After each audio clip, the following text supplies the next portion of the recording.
Hey, Colin here. Today is the 5th of June 2012, and today I will be bringing you a warped floor that I did yesterday, and this is a different one because I wasn't keying it. This was actually Justin who decided to key this one. I guess he just finally decided he wanted to prove to us that he was a good keyer, so we thought we'd give it a shot. Well, I don't think he's a good keyer, just that he just wanted to key one and see if he could do it. If you're not 100 Dungeoneering, keying a warped is especially hard.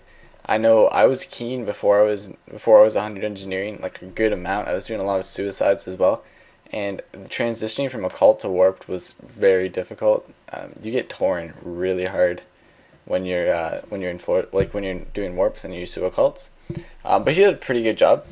Um, I just decided that I would upload this, and because I do have a couple comments that he could improve on, and I'm sure that's like the most beneficial thing to do. We just like not ignore it, but upload it and just like talk about it a little bit. So we get trolled right on the start. The north path is a colored ferrets, and the west path is levers, or the east path levers. But it's not a big deal because there's nothing else to do, so everyone should come to levers immediately. If we look at the time, I'll try to keep track of it. It's been about 5 seconds already. When I say there's levers at the start, I kind of mean like come to levers immediately. You stop looting the table. I see Jacob and Dan come right away. Good for them.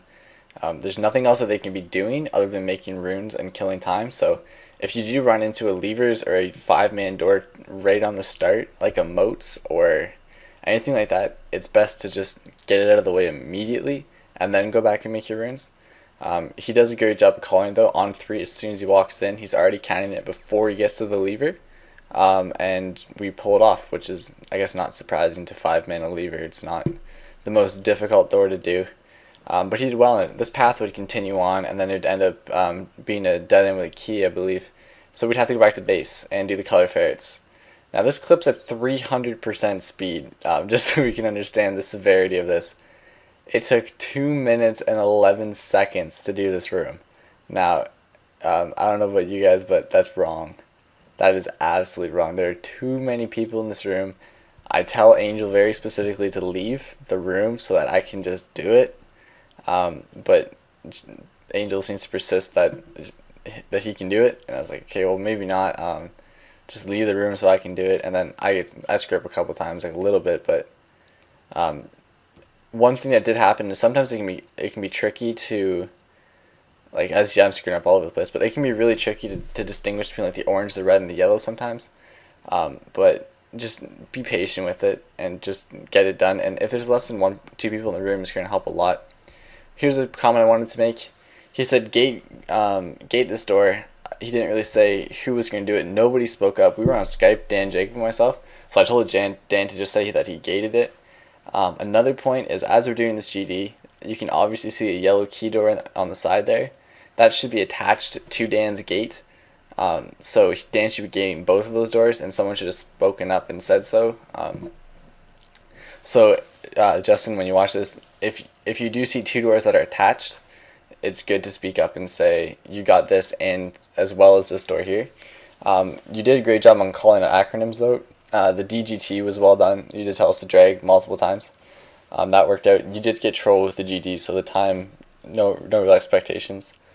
But I skipped a large portion of the dungeon because it was a bit long, but this is something that really shouldn't happen. I run into a guardian door deep in the floor. Like this is far into the floor. This is near the end. And just an ungated, unmentioned, unknown guardian door, which is not right. As a queue, you need to like really focus on perspective. I don't know. I'm not blaming Justin for this. For all I know, it could have been someone else on the floor ran up to it and then just tellied out and didn't do anything, or thought it was less important than another gate that they had. Feel free to break gates as long as you still feel responsible for them. Like as you see here, I say GCGD when ready because I ran past Orange Shield and I said, who gated Orange Shield? And nobody spoke up, so nobody gated the Orange Shield door, and there was really only 2 paths left. So I don't know what happened going through this lodestone area, but a gate should have been placed at Orange Shield. And just so we understand like how crit it actually was, we do end up finding the boss behind Orange Shield. So I guess it was, well, it was good that I ran back because I knew it was there, but that's just natural, like, keen instinct. Like, before the keen update, running doors like that wasn't uncommon. It's not a big deal. It's just like the main point from it is just try to keep a good grasp on the map, even late game when there's like 60 doors up. It's important to just like keep track of it. This irritated me pretty bad too. They say MGT, so I move it to the boss, which was my gate, as we just saw. And remember that path that all 5 of us were on?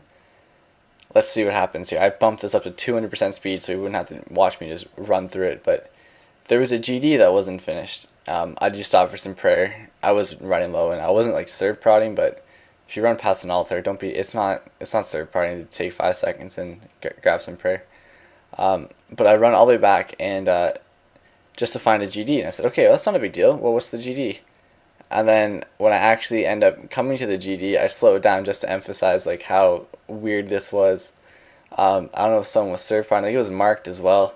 And then I find this 133 shade. I'm like, oh, okay, well, those are kind of tricky to solo, and I have lots of food. And then I hit it. It had 300 LP left.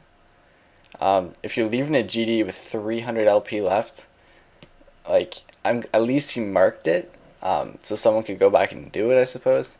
However, like, that's a little sketchy. Maybe he was going to die, lose his gate, but if he had GGS on him, maybe he could have dropped GGS there and died. Like, I don't know what the mind thought was through that.